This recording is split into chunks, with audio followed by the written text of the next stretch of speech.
death, and even it will even postpone your age, any what we call like aging. So this kind of references we will get in the yoga shastra. Any yoga is something that it will help to achieve the physical health, mental health, social health, and even it will help to achieve the spiritual health. So when yoga has this much of importance, now what is the purpose of integration? Now wherever you go for any modern hospitals, especially in AIMS there is a different division called as Center for Integrated Medical Science. In Center for Integrated Medical Science, there is a yoga. In the sense, I want to say that yoga is well accepted by the modern fraternity. It is well accepted by the conventional medicine people, especially in AIMS of Delhi, AIMS of Raipur. Wherever you go, in most of the tertiary hospitals of the modern, there is a yoga unit. So purpose, even in NIMANS, hopefully you all know that NIMANS, National Institute of Mental Health and Research in Bangalore in Karnataka, even they have a separate division wing of a mind and body unit. Again, in by mind and body unit, again they are utilizing the yoga. So modern people, they literally they accepted the yoga. So why they accepted the yoga? There are 2 to 3 reasons. What are those 3 reasons? Because of these 3 reasons, integration of yoga is happening very easier way. So one is that it is a non-invasive. Non-invasive ka matlab hai, we are not consuming anything like a medicines, whether it is a homeopathy, whether it is a Ayurveda. In Ayurveda, we need to take the vati, we need to take the asava, arishta, we need to take the churanas. In homeopathy, we need to take the lots of small pills. But here we need to consume there. It is, they will come under the category of invasive. But yoga is non-invasive. When one is, it is a non-invasive, another it is a non-pharmacological. And being a non-pharmacological and non-invasive, and it is well accepted and it is well taken by the many systems. That is the reason why allopathy medicine people are accepted the yoga. But same thing when we think about other system, like it may be Ayurveda, Yoga, Unani, Ayurveda, homeopathy, Unani. Again, there are lots of discrepancy among the minds of the modern people. They can't easily accept, because most of the our remedies other than yoga, others Ayush system, most of the remedies are invasive. We are advising certain things to consume. So when it is a invasive, then most of the time they will ask first you need to show the evidence. If there is a evidence, then only we will accept. But yoga is non-invasive, non-pharmacological, and globally numerous research are happening. Because of this, people are accepting the yoga. So that is the one of the major thing why the integration is happening. Again, what is the purpose of integration? Why we need to go for integration? Why we can't stick on to the only homeopathy medicine to manage the acute to chronic conditions? Why we can't stick on to practicing of Ayurveda itself to manage the all the lifestyle related disorders, and even to prevent the ailments, and to manage the chronic as well as acute conditions? What is the purpose of integration? Because when you go for integration, then only the holistic approach will happen.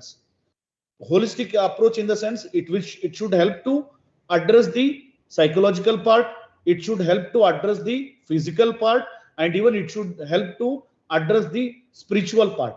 So to address all these 4 facets, physical, mental, social, and spiritual, four facets of health, there is a requirement of holistic approach. And hopefully you if you are from the Ayurveda, there is a beautiful verse. Hopefully if you are reading the yoga shastra, so always we chant one mantra: yogena chittasya padena vacha malam sharirasya tu vaidyakena. What this line suggests, this line says that if there is a ailment related to the mind, you need to take the help of yoga shastra. Yogena chittasya padena vacha malam sharirasya tu vaidyakena. If there is a ailments related to the physical body, you need to take the help of Vaidike Shastra. Even Patanjali, even in Yoga Shastra, they says integration is mandatory. And even when you see especially to the Ayurveda students, first chapter of Charaka Samhita Sutrasthana, first chapter, first sloka. In first sloka, when you go see the Tika, again in Tika they clear cutly in clear-cut way, Patanjali, Chakrapani directly says that Patanjalim Mahabhasha Charaka Prati Samskrutam Manovak Kaya Doshadam Hartya Aipatehe Namaha. In the sense, even Chakrapani also in a thought of integration, he says that when there is a ailment related to the mind, you need to take the help of Yoga Shastra. When there is a ailment related to the physical body, that is somatic diseases, you need to take the help of the Vaidika Shastra, that is Charaka Samhita. So here again, it is not only limited understanding of the integration is not limited to the Charaka, not limited to the Patanjali, not limited to the Yoga Shastra. Even in Bhagavad Gita also, there is a reference saying that you need to integrate if you want to achieve the ultimate sukha, if you want to achieve the universal health, and if you want to get rid of pain, dukkha, agony, you need to integrate. So that is the line where Bhagavad Gita says that yuktahara viharasya yukta chestasya karmasu yukta swapnava bodhasya yogo bhavatu dukkha. That is, if you want to remain away from the dukkha, pain, misery, agony, so you need to take the four components: yukti purvaka ahara, yukti purvaka vihara, yukti purvaka nidra. Along with that, you need to practice the yoga. When these four are united, when these four are integrated, when these four concepts are collaborated, then only you are going to achieve the absolute health. So these are the concept of ancient India. But now WA, World Health Organization, since 2 decades, they are saying that if you want to achieve the universal health, you need to take the help of traditional medicine. So when the traditional medicines are integrated in the mainstream medicine, then only we can achieve the universal health. It is not only the WHO saying now, even National Health Policy of India 2017, even in National Health Policy of India, they says that if you want to achieve the absolute health, if you want to achieve the universal health, if you want to achieve the sustainable developmental goal, if you want to achieve the health millennium, then it is a mandatory that you need to integrate the yoga with all the sciences. So this is the beauty of our Indian knowledge system, because in Indian knowledge system, whether it is a Ayurveda, whether it is a Veda, whether it is a Samhita, whether it is a Purana, so in everywhere there is a communication saying that ultimately there should be a integration. Without integration, success is highly impossible to achieve. So that is the reason integration is very mandatory thing. Again, so when I am being a head of the institute, being a director of the Morarji Desai National Institute of Yoga, I would like to convey you. So when we say about yoga, again, most of the time योग बोलते ही हमारा thought एक जगह limited है. क्या है? योग का मतलब है everyday आसन करना, everyday प्राणायाम करना और everyday meditation करना. इसी तरह बहुत सारे लोगों में यही thought है, लेकिन it's not like that. आप देख लीजिए, in olden age, during the time of Patanjali, there are different schools of yoga, what we call ancient schools of yoga, like Raja Yoga, Bhakti Yoga, Jnana Yoga, Mantra Yoga, Laya Yoga, Kundalini Yoga. Why these different types of schools were there? Yoga Kali Raja Yogi अकेले भी रह सकता था ना? Why there was different schools of yoga? Purpose is that according to the need of the person, you need to choose the particular yoga. So need of the person in the sense, suppose if your body is not physically fit, if you are suffering from any skeletal disorders like scoliosis or any skeletal disorders like arthritis. So if you have arthritis, if you have a scoliosis, if you have any complaints related to the lumbar system, then obviously you can't do any kind of asanas. Then when you are not able to do asanas, then can we say that you are not eligible to doing the yoga? No, because if you are physically, if you are unfit, you can go for doing some other yogas, especially like mantra yoga, laya yoga, jnana yoga can be taken.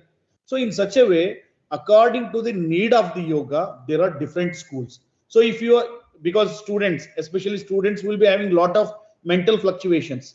There will be because of flickering mind, they may not be able to concentrate their particular concept for a longer time. Because of stress, because of lots of familial detachment, a lot of stress will be there. So if you want to combat the stress, it is not that always you need to practice the asanas and pranayama. Rather than directly you can go for chanting the omkar. You can go for just practicing the meditation. There are numerous research work says that if you practice yoga in different category, that also help you to achieve the ultimate goal of yoga. That will also help you to achieve the complete happiness. So some research background I would like to say you, because why the modern people are accepted yoga is that one mode of action you need to keep in your mind. It may be for the homeopathy students, or it may be for the ayurveda student.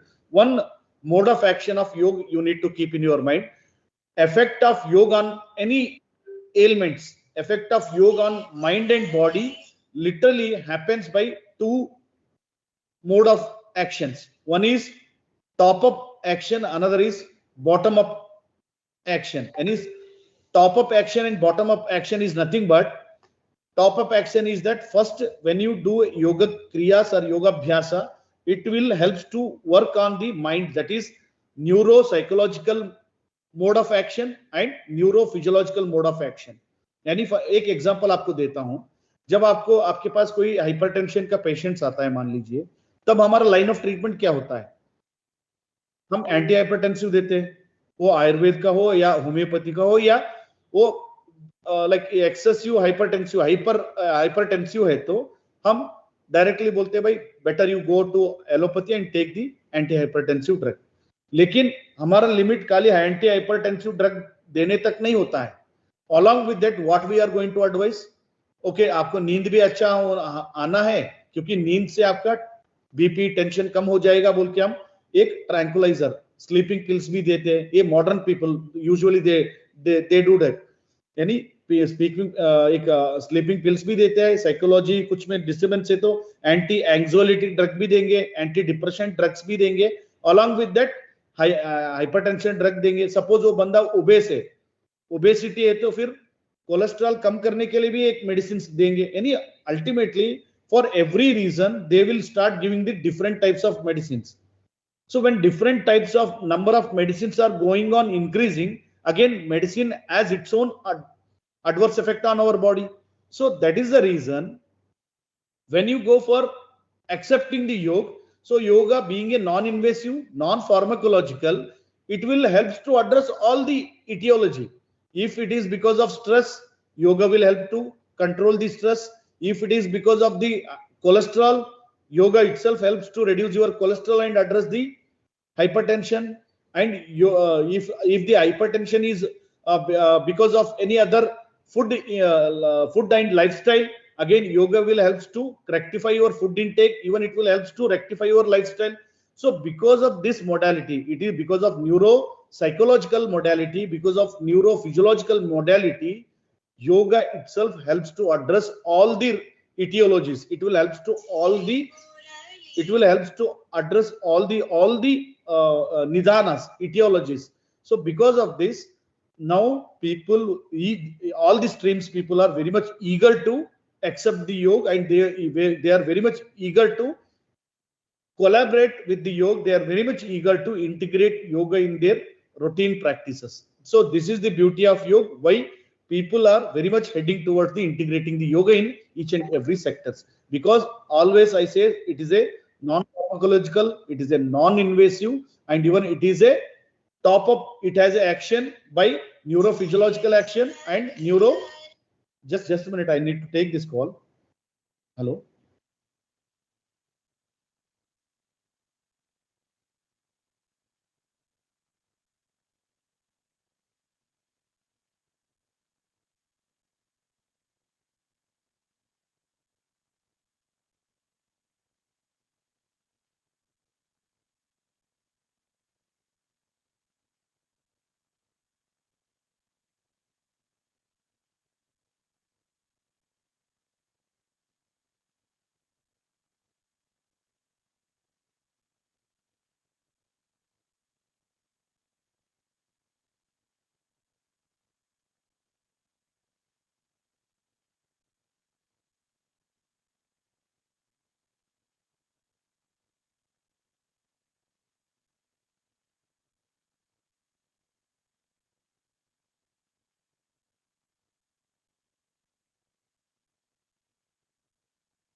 Yes, sorry for interruption.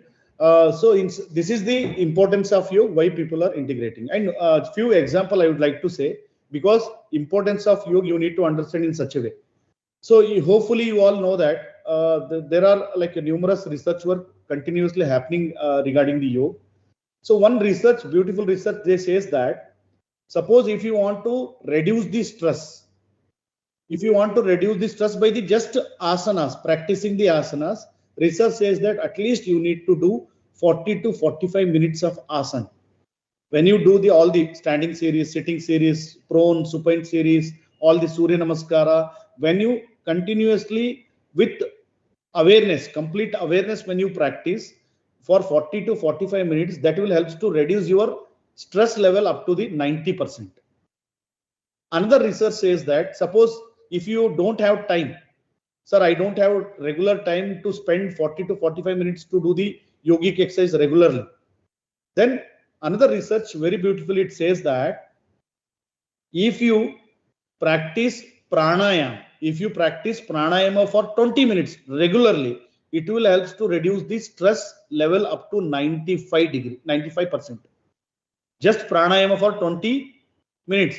And another research says that if you practice 10 minutes of meditation, 10 minutes of meditation will help to combat the 95% of stress. And very interesting part I would like to say you that just practicing the 5 minutes of mantra chanting, anything, it may be the omkara, it may be pranava, or it may be the any religion, any mantra, if you loudly when you chant, within a 5 minutes it is going to reduce the 99% of stress. So this is the beauty of mantra yoga. And this is I am not saying blindly, but it is all research says that, research proven data is that just chanting 5 minutes mantra.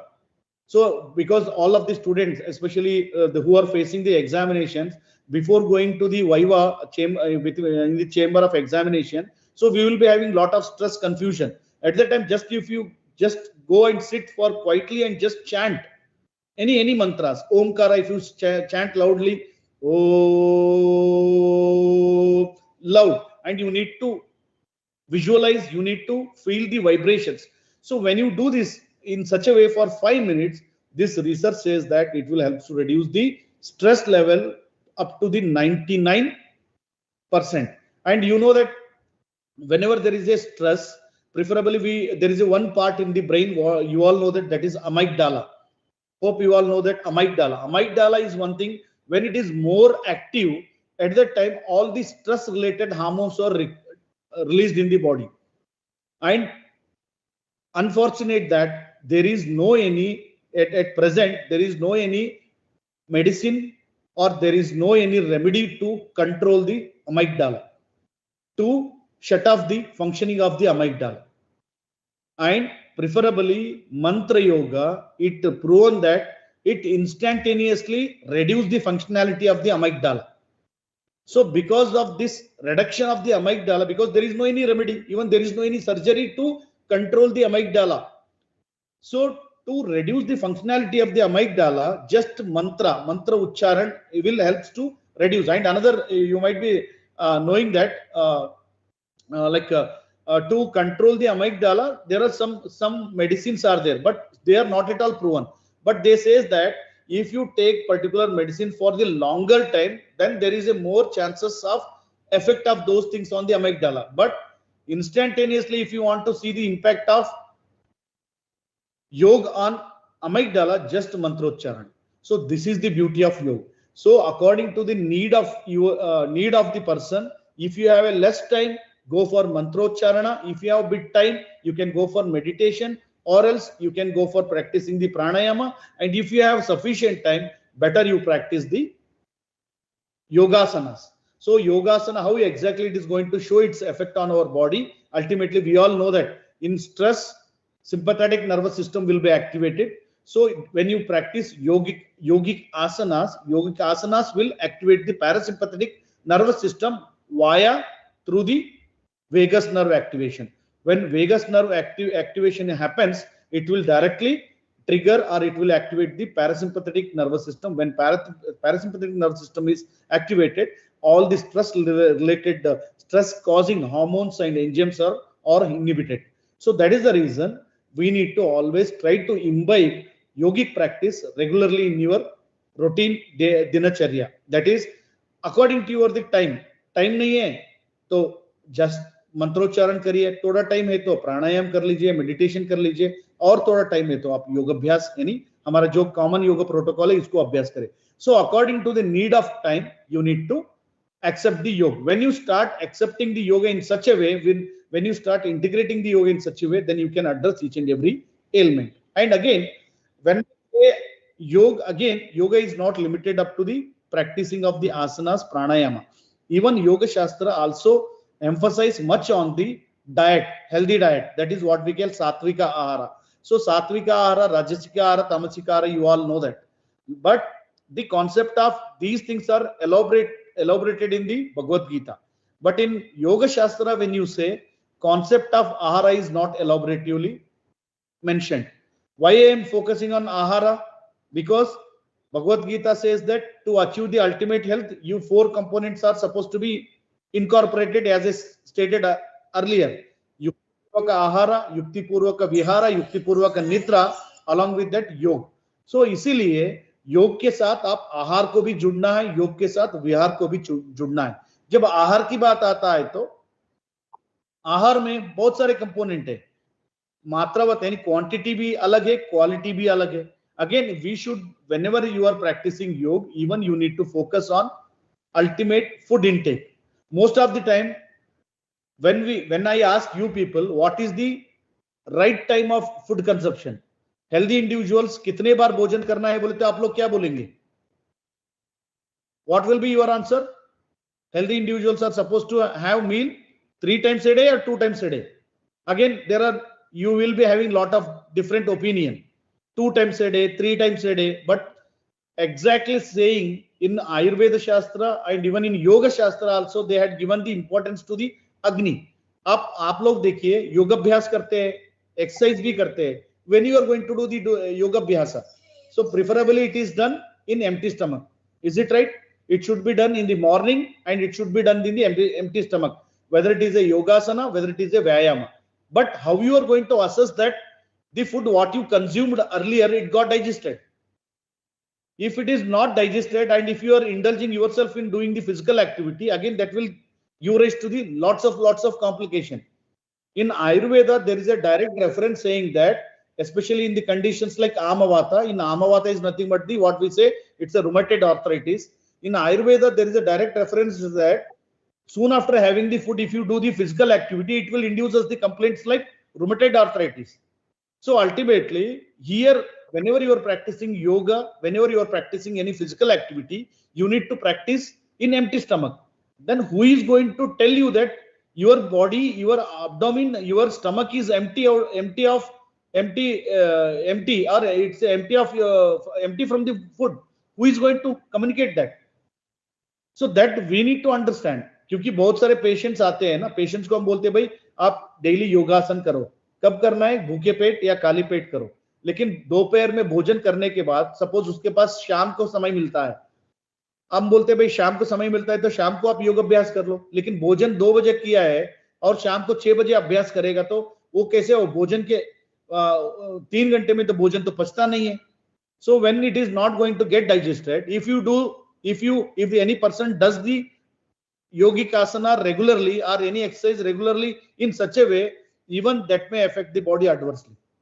So that is the reason, if you want to get the ultimate impact of yoga, even we need to focus on your lifestyle, that is dinacharya, what we say.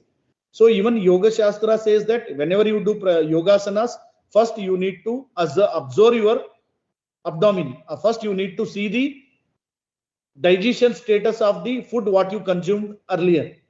So to assess this one, even there are numerous tools in the sense, again there is no any modern tool to assess the status of your stomach. जो पहले आप भोजन खाए हैं वो digestion हुआ है कि नहीं, इसके लिए कोई टूल नहीं है मॉडर्न साइंस में. लेकिन मॉडर्न साइंस ये बोलता है कि आप एक्सरसाइज जो करते हैं वो एम्प्टी स्टमक ही करना है, यानी आपका पेट खाली रहना है. लेकिन खाली है कि नहीं इसको कौन बोलेगा? it is again, it is not only limited to the practice of yoga, especially Ayurveda people, they are much aware that Brahma Muhurte Uttiste Jirna Jirna Nirupayam. Even Ayurveda Shastra also says that in Brahma Muhurt mein, if you want to get up in the Brahma Muhurta, again you need to see your Agni. You need to see that earlier food is digested or not. Jirna Jirna Nirupayam. Then who is going to teach you regarding understanding of the food, what you consume, it got digested or not? Not only for getting up from the bed, even for exercise, even to take the second meal when we need to take first meal तो morning कर लिया, मान लीजिए breakfast आपने कर लिया, second मील कब लेना है? हम ज्यादातर क्या करते हैं, we will focus on time based food intake. हाँ भाई, हम 9 बजे ब्रेकफास्ट किए तो सेकंड मील होता है 1 से 2 बजे जब आपका लंच होता है. Do you feel that that is the right way of consuming the food? और थर्ड मील कब होगा? हाँ, 7 से 8 बजे के बीच में. Do you feel that that is the right way of consumption of the food? No, because as per the research and as per the classical advice, food will get digest after the 8 hours. Whenever you consume मात्रवत आहार, correct quantity में आप जब भोजन seven करेंगे, वो digestion होने में लगभग 8 घंटे चाहिए. हमारा मील 3 टाइम्स ए डे होने के नाते आप जो भी भोजन कर रहे हो ना, वो डाइजेशन ही नहीं हो रहा है, हम भोजन के ऊपर भोजन डाल रहे हैं. सो अल्टीमेटली ये अध्यशन बोलते हैं आयुर्वेद में. Because of this we are ending up with the complaint of all this like obesity. अब ज्यादातर इंडियंस में देखिए सेंट्रल ओबेसिटी, ज्यादातर महिलाओं में देखिए PCOD, and even they are victim of hypothyroidism. Why it's happening? Because we are not at all controlling our food.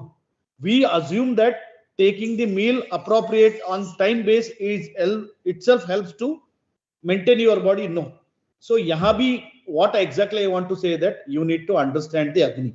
Even Yoga Shastra also says that until and unless you don't understand your Agni, you are not going to get this success by yoga practice. Because first and foremost requirement, prerequisite to practice yoga is that you need to practice in the empty stomach.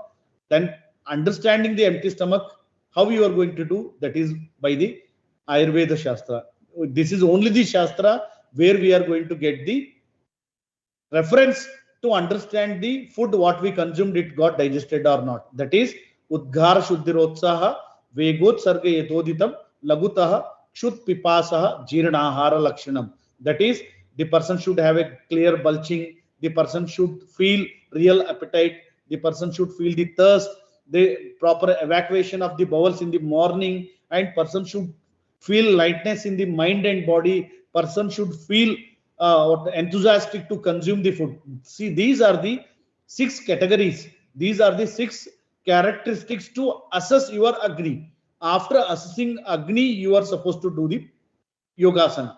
So that is the reason when we say about integration, so integration of yoga along with the ahara concept, along with the vihara concept also plays important role.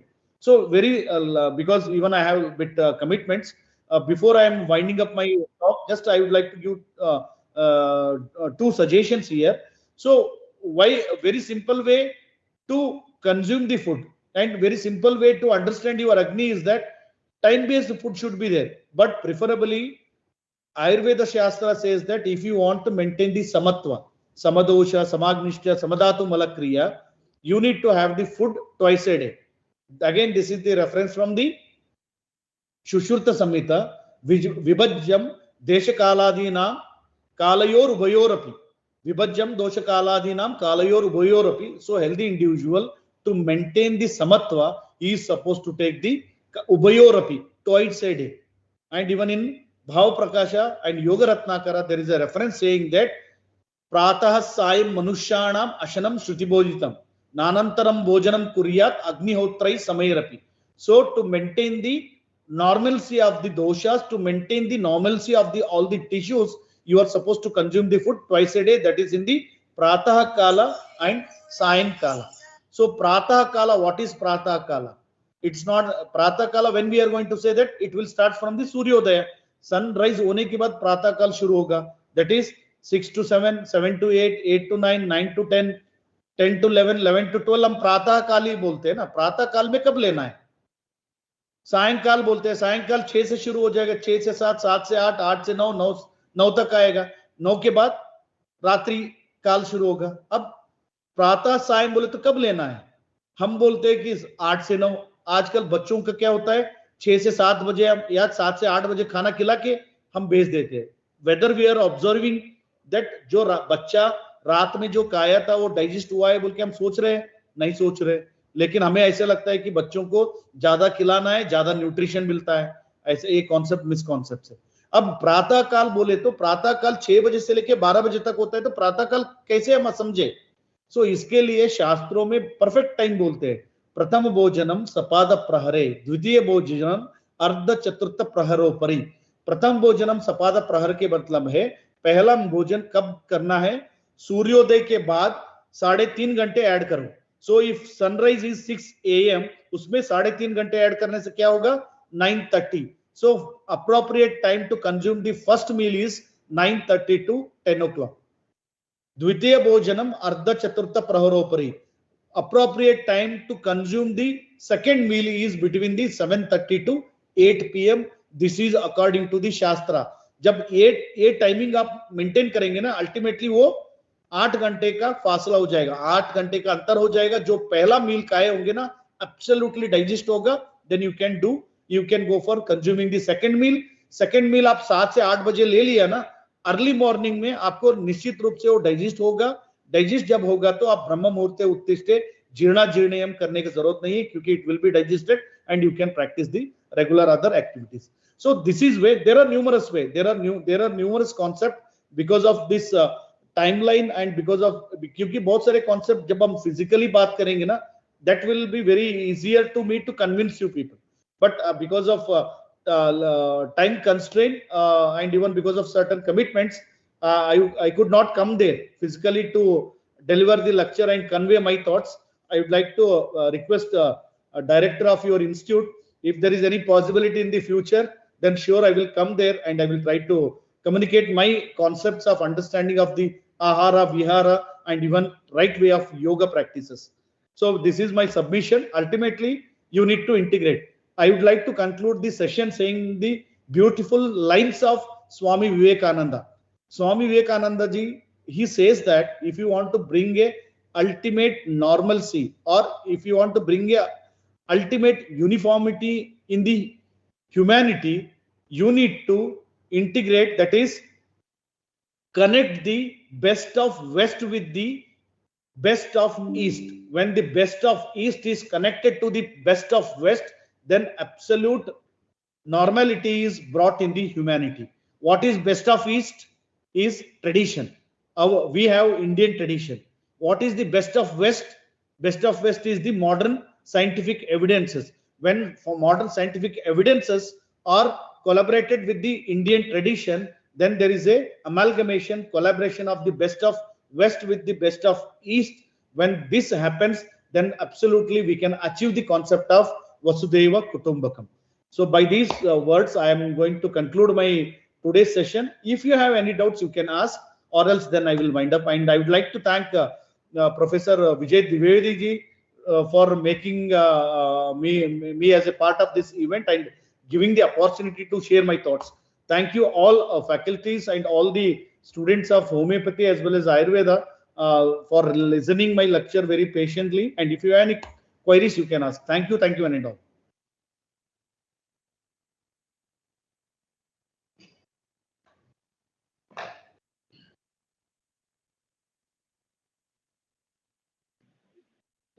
Thank you so much, sir. Thank you so much, sir. Is it audible? Audible. It's audible. Sure, sir. Thank you so much, sir. Am I audible, sir? Yes, you are audible. Okay, sir. Thank you so much, sir, for your enlightening and inspiring lecture on yoga for preventive and therapeutic care. Your valuable insight and a vast experience have helped us to understand the importance of yoga in preventive as well as therapeutic healthcare. We are truly grateful for your precious time and for your guidance. Once again, sir, thank you so much. Now, I would like to request Dr. Tariq Ma'am, Assistant Professor in the Department of Homeopathic Materia Medica, to kindly give vote of thanks. Ma'am, please.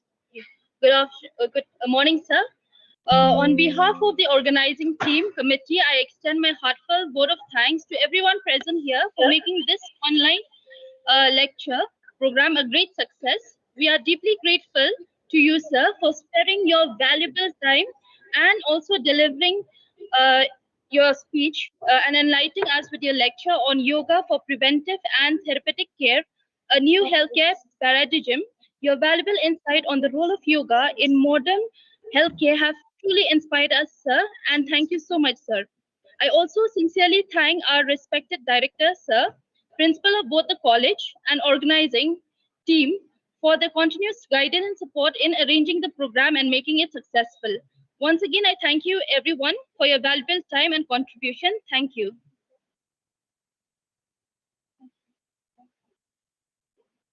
Thank you, sir.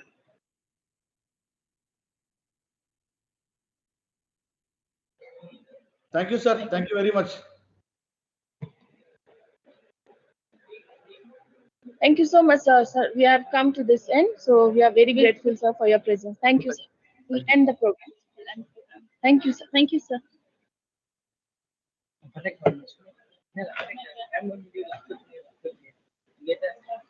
Dia